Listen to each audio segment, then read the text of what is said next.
The fluorescent lights of Jefferson Elementary's multi-purpose room buzzed with an electric tension that had nothing to do with faulty wiring. What was supposed to be a routine parent-teacher association meeting on a crisp October evening was about to become the stage for a confrontation that would ripple through the small town of Millbrook for months to come. Before we jump back in, tell us where you're tuning in from, and if this story touches you, make sure you're subscribed, because tomorrow I've saved something extra special for you. At exactly 7:15, as parents shuffled into metal folding, chairs arranged in uneven rows, most had no idea they were about to witness a collision between privilege and power that would redefine everything they thought they knew about consequences. The meeting had been called to address the growing concerns about the school's disciplinary policies, particularly regarding the increasing number of incidents involving what some parents euphemistically called cultural misunderstandings. Behind that sanitized language lay a more uncomfortable truth that the predominantly white, affluent community of Millbrook was struggling to accept. Their elementary school, once a homogeneous enclave of suburban privilege, was changing. New families were moving in, families that didn't look like them, didn't share their backgrounds, and weren't content to simply blend into the established social order. Colonel Angela Reeves had moved to Millbrook 3 months earlier with her 8-year-old daughter Jasmine, following her latest military assignment. After 22 years in the army, with tours in Afghanistan, Iraq and Kosovo, Angela had earned her position through blood, sweat, and an unwavering commitment to excellence that had seen her rise through ranks where few women and even fewer black women had dared to tread. Her distinguished service record included 3 Bronze Stars, a Purple Heart, and the respect of soldiers who had served under her command in some of the world's most dangerous locations. But none of that mattered to the group of parents who had been whispering in grocery store aisles and neighborhood coffee shops about the problems that had emerged since certain new families had enrolled their children. Angela sat in the 3rd row, her posture reflecting decades of military discipline. Even in civilian clothes, a navy blazer over dark jeans and sensible flats, she carried herself with the unmistakable bearing of someone accustomed to command. Her dark hair was pulled back in a neat bun, and her brown eyes held the steady gaze of someone who had faced down insurgents in Kandahar and bureaucrats in the Pentagon with equal composure. She had come to this meeting not to cause trouble, but to understand why her daughter had been coming home from school with stories that made Angela's blood pressure spike and her protective instincts flare. Jasmine was a bright, articulate child who had attended schools on military bases around the world. She spoke 3 languages, had lived in 7 countries, and possessed the kind of cultural awareness that came from being raised in the global community of military families. But at Jefferson Elementary, her worldliness was being interpreted as something else entirely.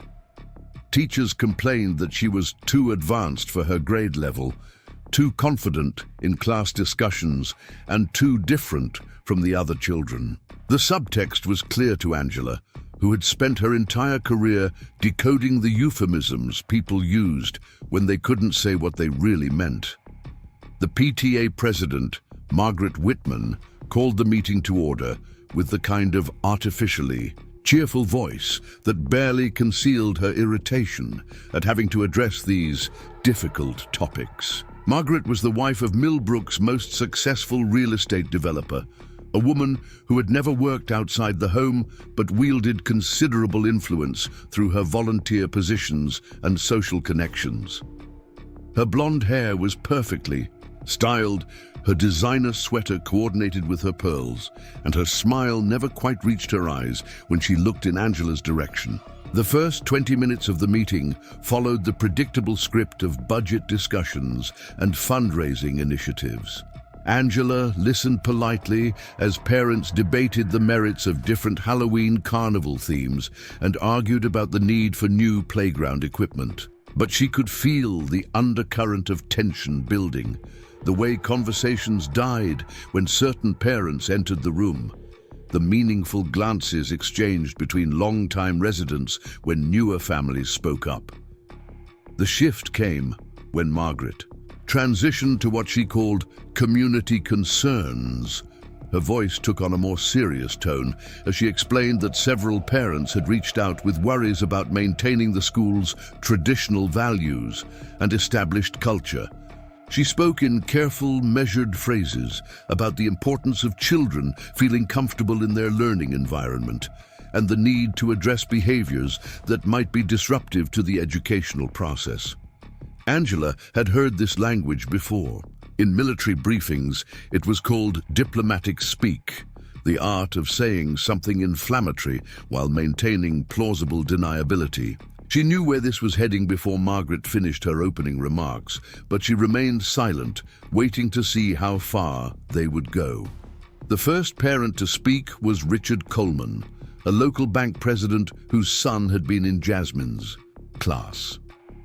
Richard stood up with the confidence of a man accustomed to being heard, his voice carrying the authority of someone who had never been questioned in a room full of people who owed him favors.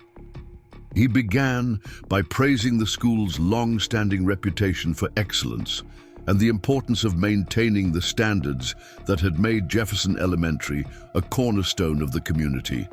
Then he pivoted to his real concern. Some children, he said, were bringing attitudes and behaviors from different backgrounds that were challenging for other students to understand. He spoke about the need for all families to respect the established social norms and suggested that perhaps some children would benefit from additional guidance about appropriate classroom behavior and communication styles. Angela's jaw tightened as she recognized the dog whistles embedded in Richard's carefully chosen words. Her daughter wasn't being disruptive. She was being confident. She wasn't being difficult.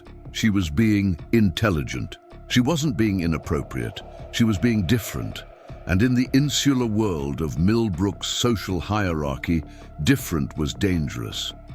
The next speaker was Patricia Henley, whose family had lived in Millbrook for 4 generations. Patricia's concerns were slightly more direct, though still wrapped in the language of educational standards and community values. She worried aloud about children who might not understand the importance of respecting authority figures and following established protocols. She suggested that some families might benefit from orientation sessions about the school's expectations and traditions. Angela could feel the eyes of other parents turning toward her section of the room. The message was becoming clearer with each speaker, but she maintained her composure, drawing on years of experience sitting through military briefings where coded language was used to discuss everything from troop movements to budget allocations. She had learned to wait, to listen, to gather intelligence before responding. Preparing and narrating this story took us a lot of time, so if you are enjoying it, subscribe to our channel. It means a lot to us. Now back to the story. The meeting continued with a parade of concerned parents, each adding their own layer to what was emerging as a coordinated effort to address the problem of new families who didn't fit the established mold. They spoke about the importance of children learning to adapt to their new environment, about the value of assimilation and conformity, about the need to maintain the culture that had made their school successful. Not once did anyone mention race directly. They didn't need to. Everyone in the room understood the subtext, the careful dance of suburban racism that operated through implications and innuendo rather than explicit statements. Angela had encountered this phenomenon before, in military settings where her presence challenged established hierarchies, in social situations where her accomplishments made others uncomfortable, in professional environments where her authority was constantly questioned and undermined. But this was different. This wasn't about her anymore. This was about her daughter, an 8-year-old child who was being targeted for the crime of being confident, intelligent, and black in a space that had never had to confront its own prejudices.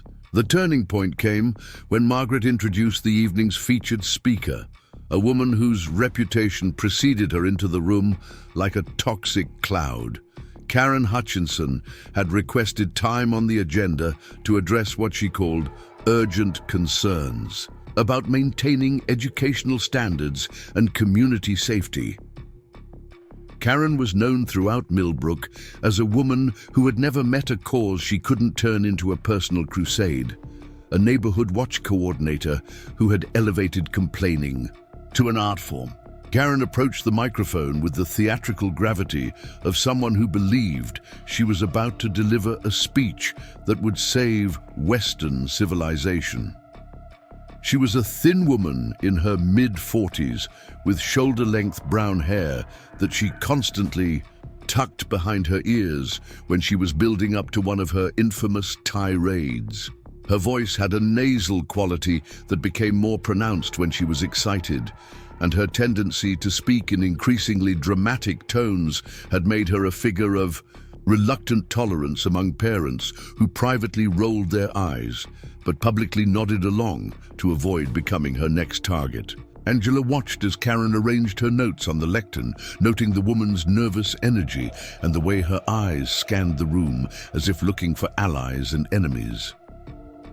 There was something performative about Karen's preparation, a sense that she was relishing the opportunity to hold court in front of an audience that was obligated to listen to her concerns. Karen began her remarks by establishing her credentials as a longtime Millbrook resident and Jefferson Elementary parent.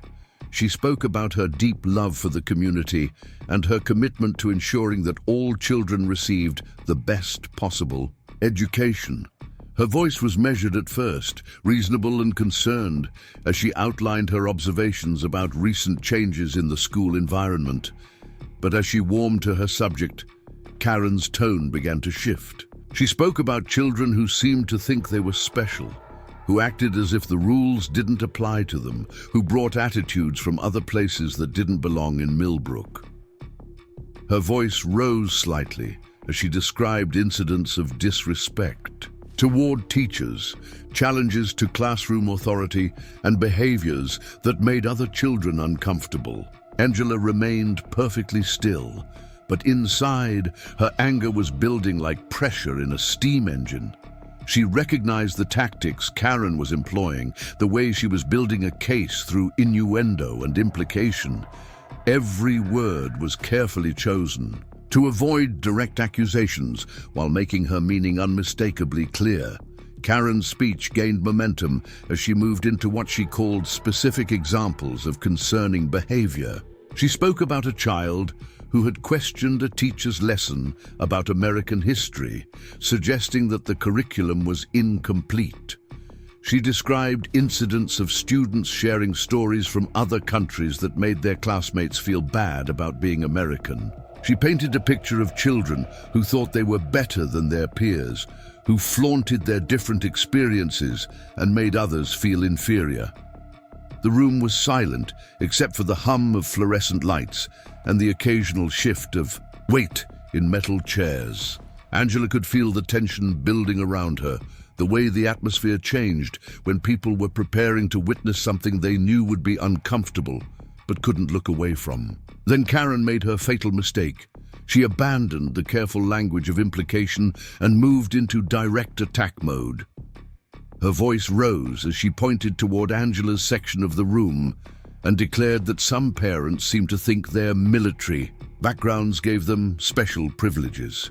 She spoke about children who acted like they were better than everyone else because they had lived in other countries, who thought they could challenge authority because their parents wore uniforms. The accusation hung in the air like a slap.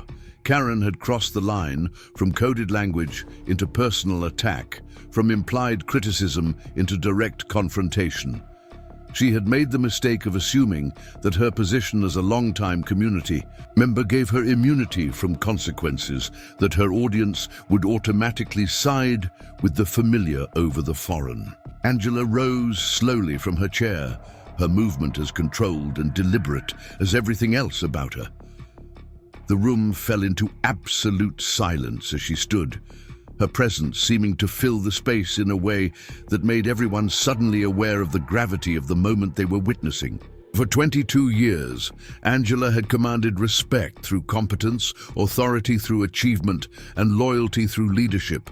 She had been shot at by insurgents, challenged by politicians, and tested by situations that would have broken lesser individuals.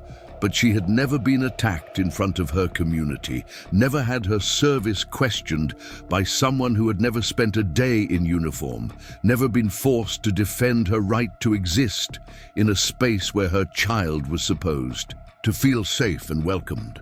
The silence stretched on as Angela stood, her dark eyes fixed on Karen with the kind of steady gaze that had once made enemy combatants reconsider their life choices. She didn't speak immediately, didn't rush to fill the uncomfortable quiet that had settled over the room like a blanket. Instead, she let the moment build, let the tension reach its breaking point, let everyone present understand that they were about to witness something unprecedented. Karen, apparently mistaking Angela's silence for weakness or intimidation, decided to double down on her attack. She turned back to the microphone, her voice gaining confidence as she spoke about the need for all families to understand that Millbrook had certain standards and expectations. She suggested that people who couldn't adapt to the community's values might be happier elsewhere, in places where their different approaches would be more welcomed and understood. The implication was clear and insulting. Karen was essentially telling Angela and her daughter to leave town, to go back where they came from, to accept that they didn't belong in the pristine suburban enclave that Karen and her allies considered their exclusive domain. Angela had faced down terrorists in caves and politicians in boardrooms, but she had never encountered anything quite like the entitled arrogance of a suburban woman who believed her zip code gave her the right to determine who belonged in her community. The combination of racism and ignorance was staggering, but what made it truly offensive was the casual way Karen delivered her attacks, as if she were discussing the weather rather than attempting to destroy a child's sense of belonging and self-worth. The other parents in the room seemed frozen, uncertain whether they were witnessing a neighborhood dispute or something much more significant. Some shifted uncomfortably in their chairs, recognizing that the situation had escalated beyond typical PTA drama into territory that would have lasting consequences for everyone involved. Margaret Whitman, who had been watching the exchange with growing alarm, finally found her voice and attempted to restore order to the meeting. She suggested that perhaps it would be better to table this discussion for another time, when emotions weren't running so high and people could approach the issues with cooler heads, but it was too late for diplomatic solutions. Karen had made her choice, and Angela was about to make hers.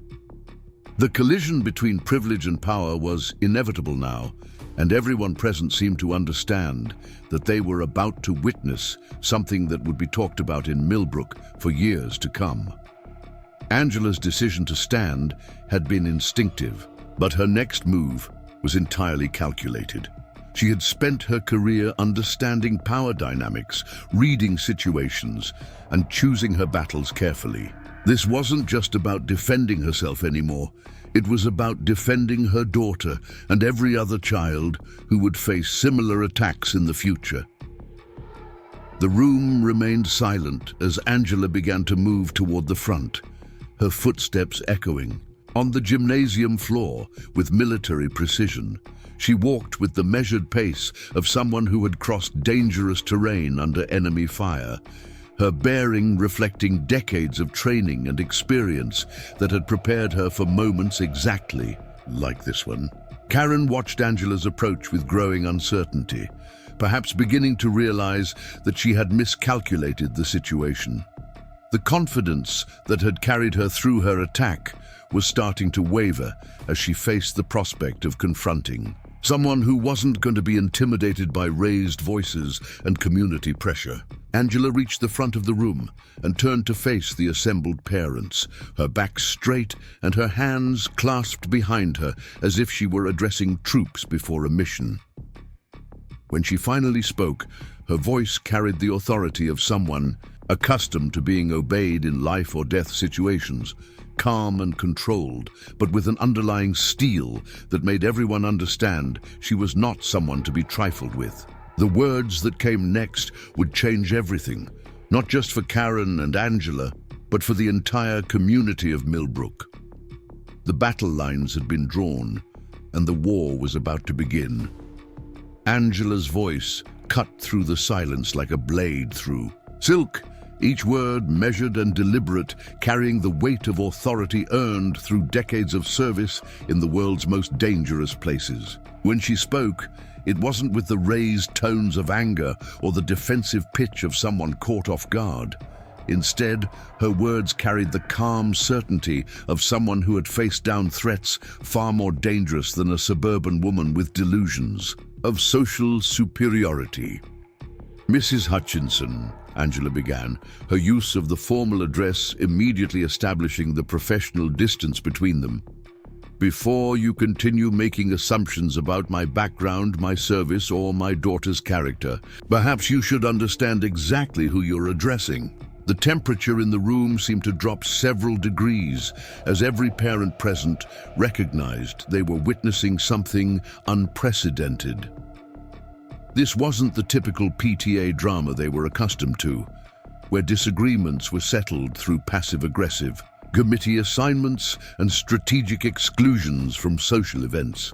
Karen's face flushed red as she realized that her attack had not achieved its intended effect. Instead of intimidating Angela into silence or defensive posturing, she had provoked a response that made everyone in the room suddenly aware of the vast difference in caliber between the two women. Karen had expected tears, perhaps an angry outburst that would validate her portrayal of Angela as unstable and unsuitable for their community. Instead, she found herself facing someone whose composure under pressure had been tested in circumstances she couldn't begin to imagine. Angela continued speaking, her tone remaining level, but gaining an edge that made several parents shift nervously in their seats. "I've spent the last 22 years serving this country in ways that most people in this room will never fully comprehend. I've led soldiers in combat operations across 3 continents, managed multi-million-dollar budgets, and made decisions that affected the lives of thousands of people. I've been decorated for valor under fire and recognized by my peers as one of the most effective commanders in my field." The revelation hit the room like a physical force. Many of the parents had assumed Angela was simply another military spouse, someone whose husband's service had brought them to the area. The reality that she was the soldier, the leader, the decorated war veteran, fundamentally altered the dynamics of every assumption they had made about her and her family. The cognitive dissonance was visible on faces throughout the room as people struggled to reconcile their preconceptions with this new information. Margaret Whitman had gone pale, finally understanding that the evening had spiraled far beyond typical community concerns into territory that could have serious consequences for everyone involved. She could see her carefully managed social position crumbling as she realized she had allowed her PTA meeting to become a platform for what was essentially a racist attack on a distinguished military officer.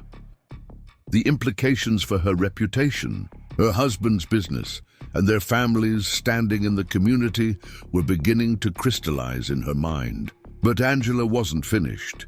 Her military training had taught her the importance of complete intelligence gathering before taking action, and she had spent the past several weeks quietly investigating the patterns of behavior that had affected not just her daughter, but other children whose families didn't fit Millbrook's traditional mold. What she had discovered had convinced her that this wasn't an isolated incident, but part of a systematic campaign of exclusion and intimidation.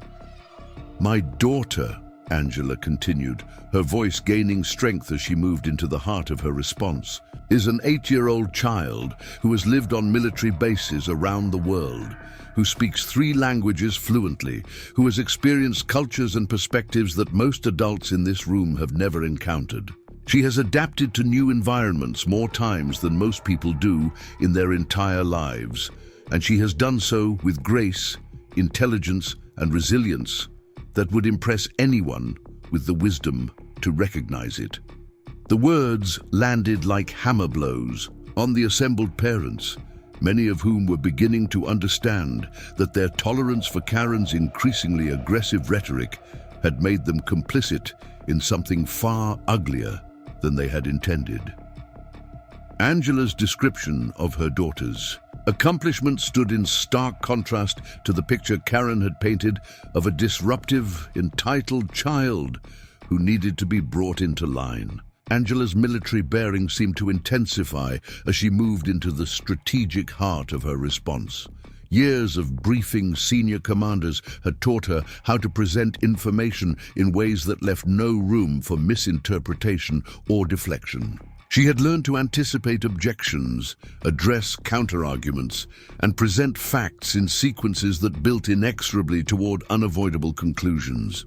Over the past 3 months, she said, her words taking on the systematic precision of an after-action report, I have documented 17 separate incidents where my daughter was singled out for behaviors that were praised when exhibited by other children. I have recorded conversations with 3 other military families who reported similar patterns of treatment. I have copies of emails between faculty members discussing strategies for managing what they call challenging students, with specific references to children from military and minority families.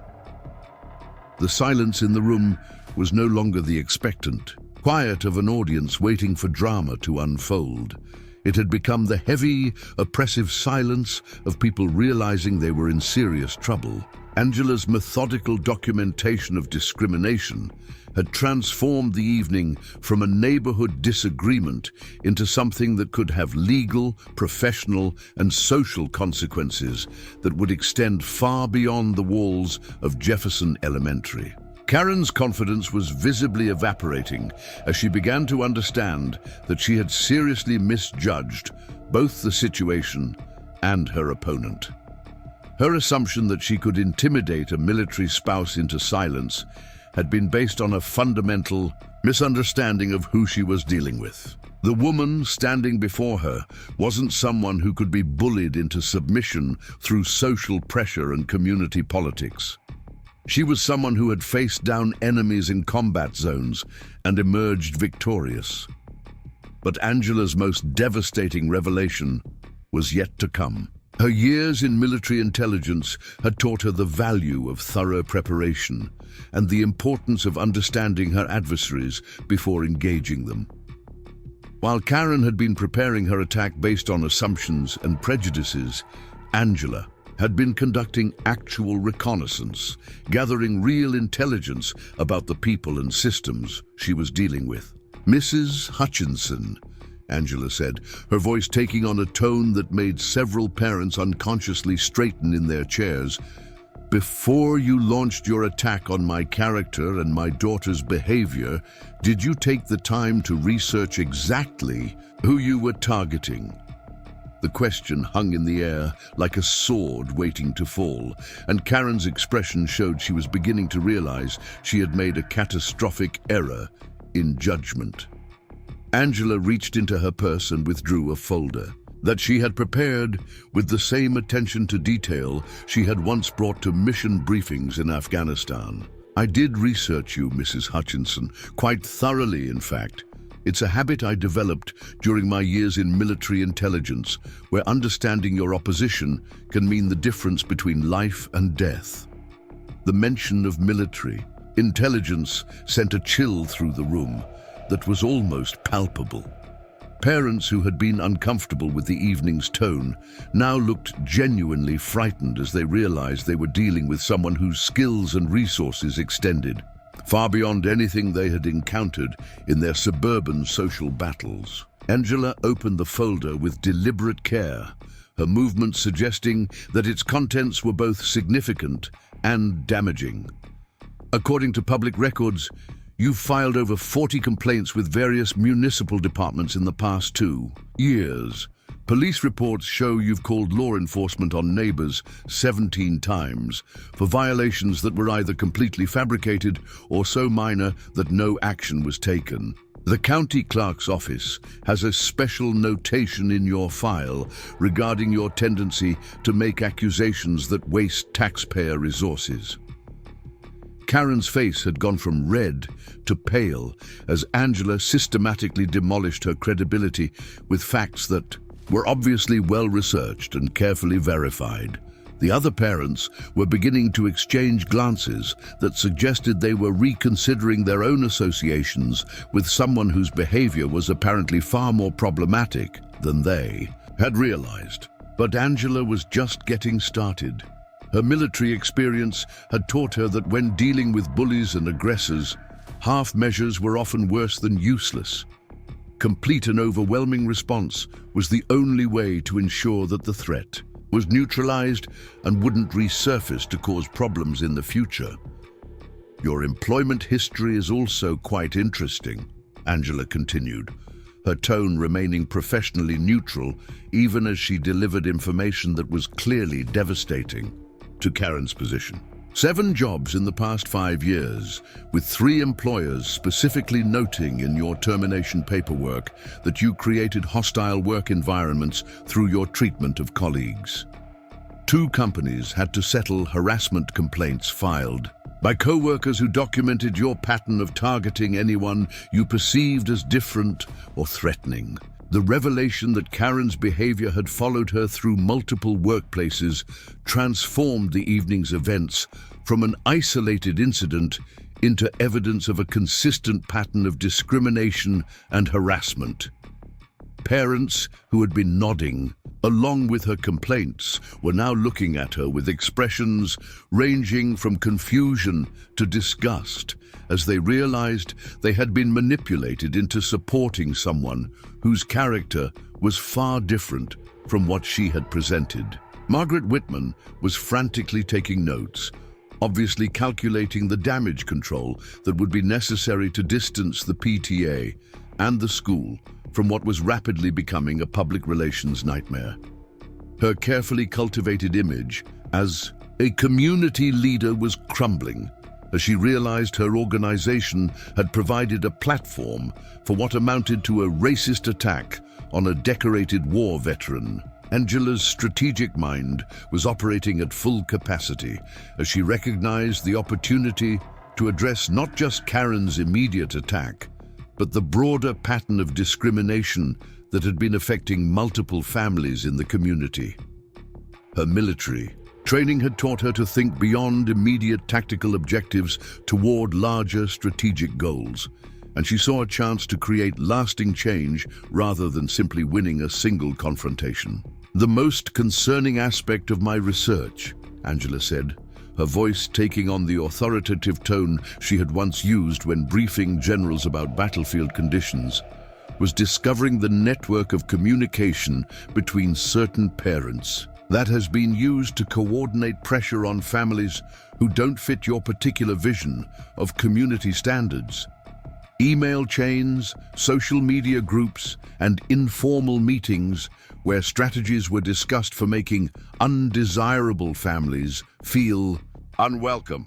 The accusation of organized discrimination sent shockwaves through the assembled parents, many of whom were beginning to realize that their casual participation in neighborhood gossip and informal complaints had been part of something much more serious and potentially illegal than they had understood. The legal implications of coordinated harassment based on race and military status were beginning to dawn on people who had thought they were simply engaging in normal community oversight.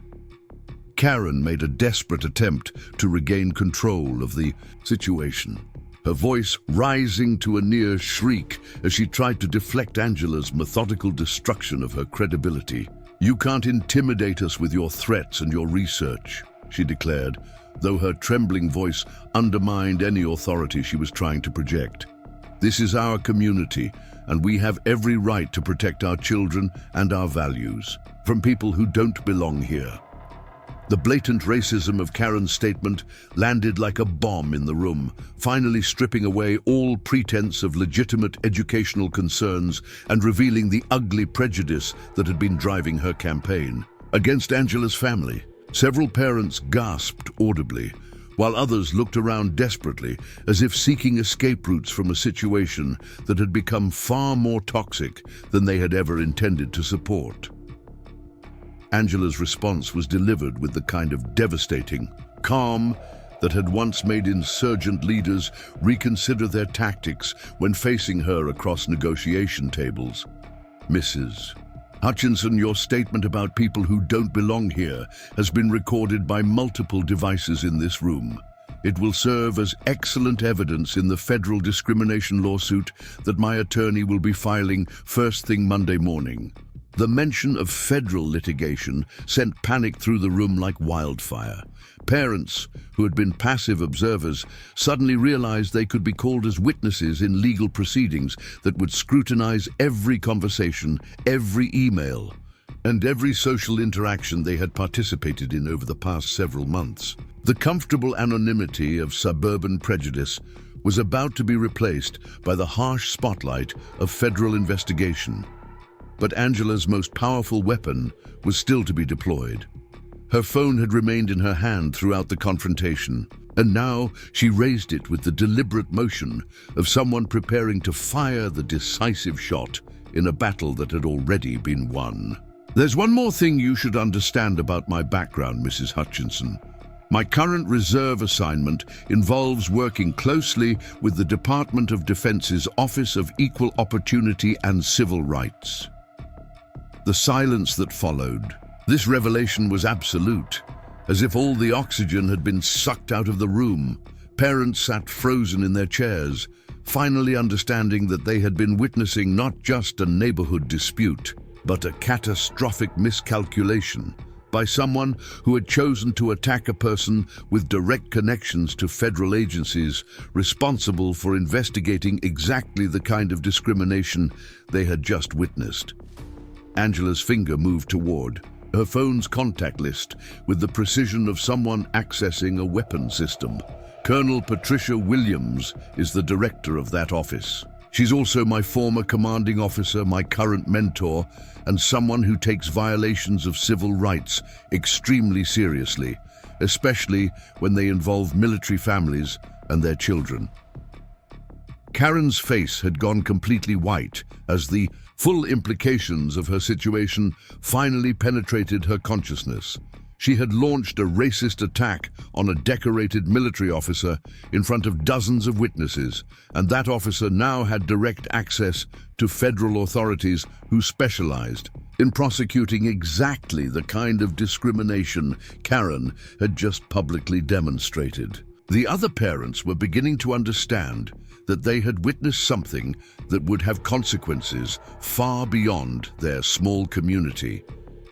Federal investigations had a way of expanding beyond their initial targets, and anyone who had participated in or supported the campaign against military and minority families could find themselves facing scrutiny they were completely unprepared to handle.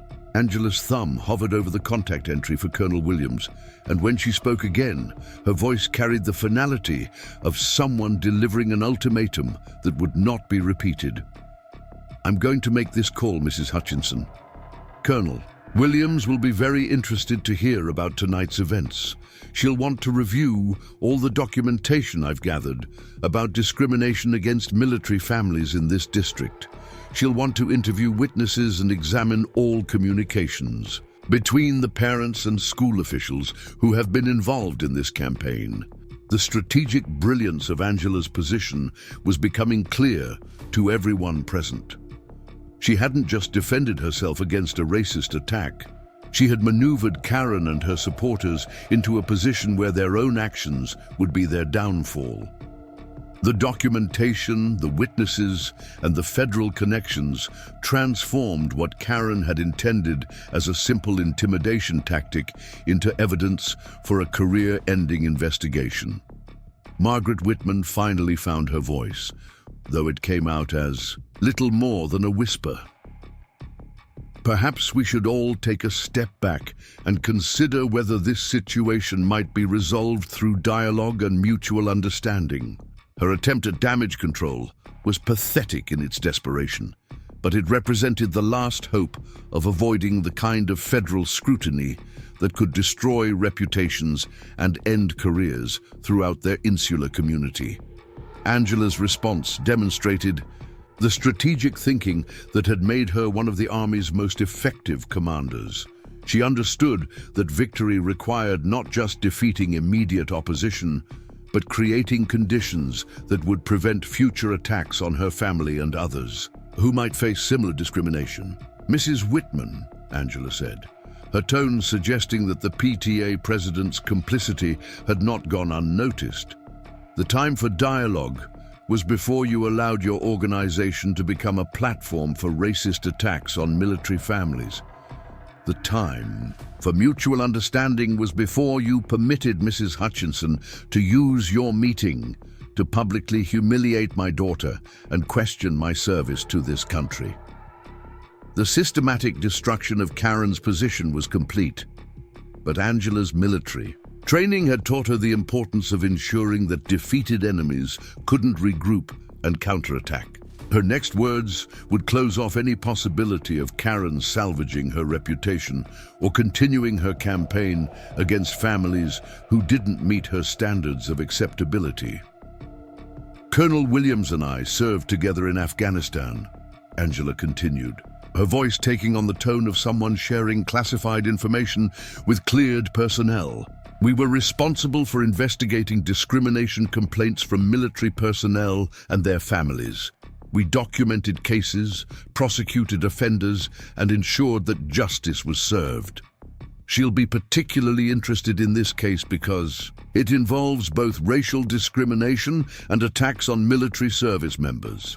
The phone call that was about to be made would change everything, not just for Karen and her immediate circle of supporters, but for the entire community of Millbrook. Federal investigations had a way of uncovering patterns of discrimination that local authorities either couldn't or wouldn't address, and the consequences would extend far beyond anything the perpetrators had imagined when they began their campaign of harassment and exclusion.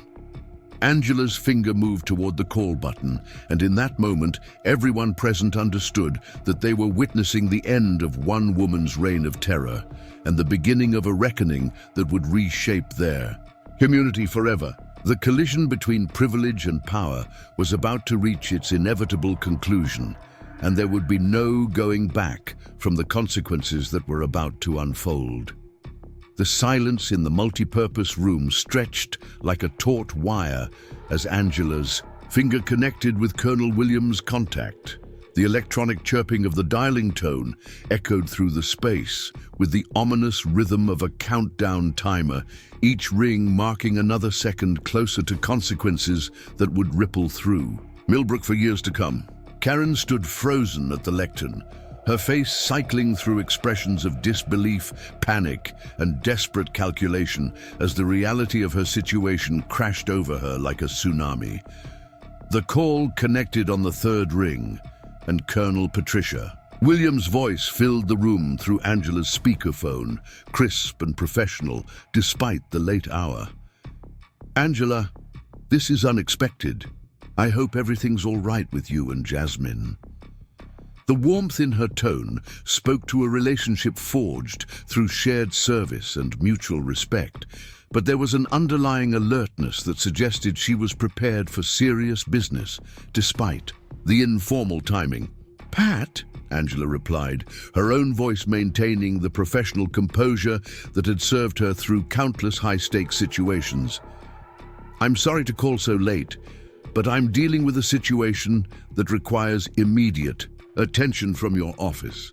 I'm currently at a PTA meeting where I've just been subjected to what I can only describe as a coordinated racist attack with multiple witnesses present. The change in Colonel Williams' tone was immediate and unmistakable. Years of investigating. Discrimination cases had given her a finely tuned radar for situations that required swift and decisive action. Are you in immediate physical danger? Do you need local law enforcement assistance? Her questions reflected the systematic approach of someone trained to assess threats and deploy appropriate resources.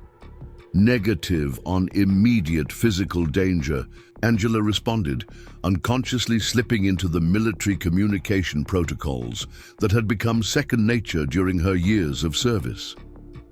But I am dealing with what appears to be an organized campaign of harassment targeting military families, specifically those who don't fit certain demographic expectations. The individual who just publicly attacked me has a documented history of workplace harassment and has been coordinating with other community members to create a hostile environment for families like ours. Karen's legs seemed to give way beneath her as she sank into a nearby chair. The full weight of federal attention suddenly focused on her actions, hitting her like a physical blow. The woman, who had spent months orchestrating a campaign of subtle intimidation and social pressure, had never imagined that her targets might have direct access to the kind of authority that could destroy everything she had built in her suburban kingdom. Colonel Williams's response carried the authority of someone who had spent decades ensuring that discrimination didn't go unpunished, regardless of where it occurred or who perpetrated it. Angela, I need you to understand that what you're describing falls directly under federal jurisdiction. Discrimination against military families is something we take extremely seriously, and if there's evidence of organized harassment, we'll be conducting a full investigation. The implications of a federal investigation began to dawn on the assembled parents with the force of an avalanche. What had started as a routine PTA meeting was now the subject of official attention from agencies with the power to examine every aspect of their community's treatment of military families. Email records, social media communications, school policies, and individual actions would all come under scrutiny that none of them were prepared to face. Margaret Whitman made a desperate attempt to salvage the situation, her voice barely above, a whisper as she tried to interject some semblance of damage control. Colonel, perhaps there's been some misunderstanding. We're just concerned parents trying to address educational issues. Her words sounded hollow and unconvincing even to herself, the weak protest of someone who knew she was grasping at straws in a situation that had spiraled completely beyond her control. Colonel Williams' response cut through Margaret's attempted deflection with surgical precision. Ma'am, I don't know who you are, but I strongly advise you to consult with an attorney before making any further statements. Federal investigations into civil rights violations are serious matters, and anything you say can and will be documented as part of our official inquiry. The room erupted in barely contained panic as parents began to understand that their casual participation in neighborhood gossip and informal complaints had potentially made them subjects of federal investigation. Phones began appearing as people frantically texted family members, lawyers, and anyone else who might help them navigate the legal minefield they had stumbled into through their association with Karen's campaign. Angela continued her conversation with Colonel Williams with the systematic thoroughness that had made her legendary among her peers for mission planning and execution. Pat, I have extensive documentation of the harassment patterns, including recorded conversations, email chains, and witness testimony from multiple affected families. I also have evidence of discriminatory practices by school personnel who appear to have been influenced by community pressure. Outstanding work, Angela, Colonel Williams replied, her tone carrying the approval of a superior officer recognizing exceptional performance under pressure. "I want you to secure all that evidence immediately. Don't let anyone leave that meeting without providing contact information. I'm activating an investigation team tonight, and they'll be in Millbrook first thing Monday morning to begin formal interviews." Karen's world was collapsing around her with the inexorable force of a controlled demolition. The careful social position she had built through years of manipulation and intimidation was crumbling as federal authorities prepared to examine every aspect of her behavior through the lens of civil rights law. Her reputation, her relationships, and her future were all now subject to the kind of scrutiny that would expose every ugly detail of her campaign against families she deemed unworthy of her community. But Colonel Williams wasn't finished delivering consequences. Her next words carried the weight of institutional authority that had been building for decades to address exactly the kind of discrimination that had been festering in communities like Millbrook.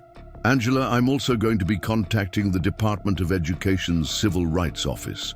If school personnel have been participating in or enabling this harassment, there will be federal consequences for the institution as, well, the mention of Department of Education involvement sent shockwaves through the room that registered on every face present.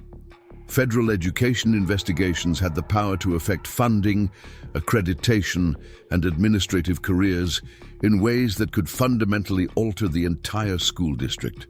What had begun as an attack on one family was now threatening the educational and economic foundation of their entire community. Angela's strategic mind was operating at peak efficiency as she recognized the opportunity to ensure lasting change rather than temporary victory. "Pat, I think you should also know that this appears to be part of a broader pattern affecting multiple districts in this region. The families I've spoken with have reported similar experiences in neighboring communities, suggesting this might be more widespread than initially apparent.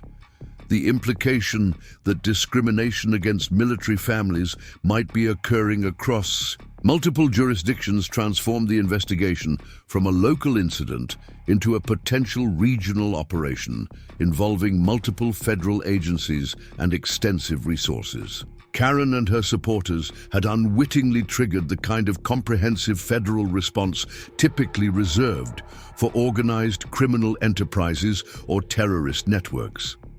Colonel Williams' voice took on the tone of someone issuing orders that would be carried out with military precision and federal authority. "Angela, I'm upgrading this to a priority investigation. We'll be deploying a full team, including investigators from DOD, Education, and Justice. Anyone involved in this harassment campaign is about to discover that the federal government takes civil rights violations very seriously. The transformation in the room's atmosphere was complete and irreversible. Parents who had entered the evening expecting routine discussions about school policies were now potential subjects of federal investigation. Their comfortable assumptions about community social dynamics had been shattered by the realization that their actions had legal consequences extending far beyond their suburban enclave. Karen made one final, desperate attempt to salvage something from the wreckage of her position. Rising unsteadily from her chair, she approached the lectern with the jerky movements of someone whose world was disintegrating in real time. "This is all a misunderstanding," she declared, her voice cracking with strain and panic. "I never intended any discrimination. I was just trying to maintain community standards." Colonel Williams' response carried the cold authority of someone who had heard every possible excuse for discriminatory behavior during her years of investigating civil rights violations. "Ma'am, intent is irrelevant under federal civil rights law. What matters is impact, and the impact of your actions on military families constitutes a clear violation of federal statutes protecting service members from discrimination." "Angela, watched Karen's final collapse with the detached professionalism of someone who had seen justice delivered in far more dramatic circumstances. There was no satisfaction in watching another human being destroy themselves through their own choices, but there was profound relief in knowing that her daughter and other children would no longer face the kind of harassment that had driven them to this confrontation. The federal investigation that followed moved with the efficiency and thoroughness that characterized military operations when properly planned and executed. Within 72 hours of Angela's phone call, Millbrook found itself under the scrutiny of investigators from multiple federal agencies, each examining different aspects of the discrimination campaign that had been exposed during the PTA meeting. Karen's employment situation became the first casualty of the federal attention. Her current job at a local marketing firm was terminated within days of her employer learning about the investigation, as corporate legal departments recognized the liability issues associated with employing someone under federal scrutiny for civil rights violations. Her professional reputation was further damaged when previous employers were contacted as part of the background investigation, leading to public confirmation of her history of workplace harassment. The investigation of school personnel revealed a pattern of discriminatory treatment that extended far beyond Angela's family. Teachers and administrators had maintained informal communication networks that allowed them to coordinate pressure on families deemed problematic by influential community members. Email records subpoenaed by federal investigators revealed discussions about strategies for managing difficult students that clearly targeted children from military and minority families. Margaret Whitman's position as PTA president became untenable as the organization's role in providing a platform for discriminatory attacks came under federal scrutiny. Her resignation was followed by a complete restructuring of the PTA's leadership and policies, with new oversight mechanisms designed to prevent the organization from being used to target families based on their backgrounds or demographics.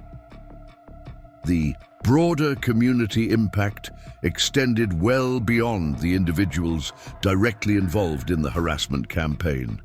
Property values in Millbrook declined as news of the federal investigation spread, and several businesses reported decreased customer traffic as the town's reputation for exclusionary practices became public knowledge. The economic consequences of discrimination extended far beyond the immediate participants to affect everyone who had benefited from the community's previously pristine image.